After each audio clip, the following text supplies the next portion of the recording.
রইল আন্তরিক শুভেচ্ছা অভিনন্দন। আর যেখান থেকে ভিডিওটা দেখছো সবাই লাইক দিবে, শেয়ার করবে, কমেন্ট করবে, কিন্তু বাজে কমেন্ট করবে না। আর আমার উদ্দেশ্য হলো পরিবারকে সবসময় পাশে থাকবে, পরিবারকে সবসময় বেশি বেশি ভালোবাসবে। আর যারা রাজনীতি করে তাদের উদ্দেশ্যেই বলছি, তারা কখনো পরিবারের অশান্তি সৃষ্টি করবে না। কারণ তুমি যে রাজনীতির দিকগুলো করো সেগুলো আগে সঠিক দিকগুলো বিবেচনা করবে। যে খারাপ দিকগুলো আছে সেগুলো বাদ দেবে, আর অহেতুক রাজনীতি করবে না। কারণ এই প্রতিহিংসার রাজনীতি কখনো করা যায় না। বর্তমান প্রেক্ষাপটে সামাজিক যোগাযোগ মাধ্যম বিভিন্ন দেখা যায় অহেতুক রাজনীতিক, এগুলো থেকে আমাদেরকে সবাইকে সচেতন হতে হবে। আর পাশাপাশি রাজনীতি করতে গেলে মানুষের ভালো মন্দ দুইটাই দিক বিবেচনা আছে, কিন্তু সবসময় পজিটিভ দিকটা বিবেচনা করতে হবে, খারাপ দিকটা কখনো বিবেচনা করা যাবে না। আর মানুষকে সবচেয়ে বেশি বেশি সচেতন থাকতে হবে, কারণ বিভিন্ন সামাজিক যোগাযোগ মাধ্যমে অহেতুক কিছু রাজনৈতিক সামাজিক এগুলো সৃষ্টি হয়, সে থেকে আমাদের সবাইকে সচেতন থাকতে হবে।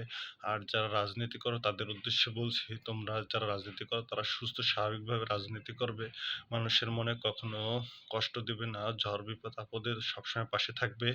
আর মনে রাখবে যে যেখান থেকে ভিডিওটা দেখছো কেউ লাইক করবে না, শেয়ার করবে না, কমেন্ট করবে না।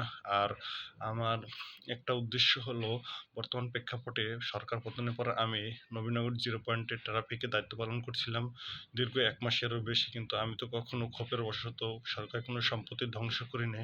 তাহলে কেন এই বঙ্গবন্ধু এভিনিউ বা বিভিন্ন সামাজিক যে সরকারি প্রতিষ্ঠানগুলো সেগুলো এগুলো ভাঙচুর হচ্ছে?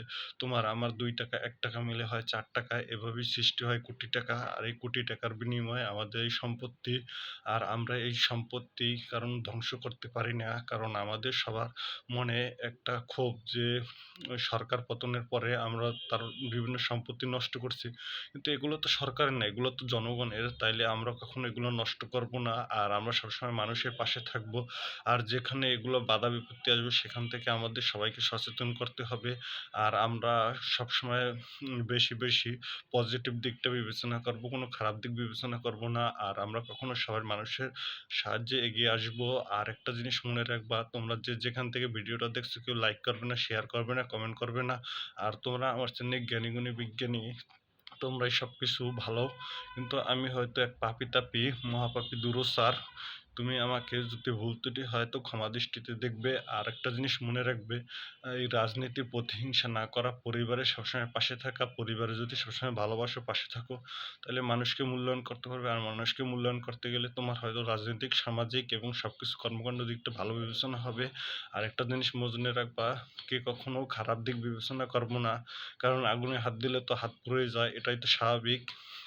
কিন্তু স্বৈর সরকারের এই যে একটা যে দিকটা ছিল সেটা ছিল খারাপ দিক, সে ক্ষমতার অপব্যবহার করে মানুষকে দিন দিন নির্যাতন করে আসছিল, এই কারণে হয়তো তার এইটা আজকের পতন হয়েছে। কিন্তু আমরা কখনো এইসব সামাজিক কাজগুলো করব না, মানুষের সবসময় পাশে থাকব।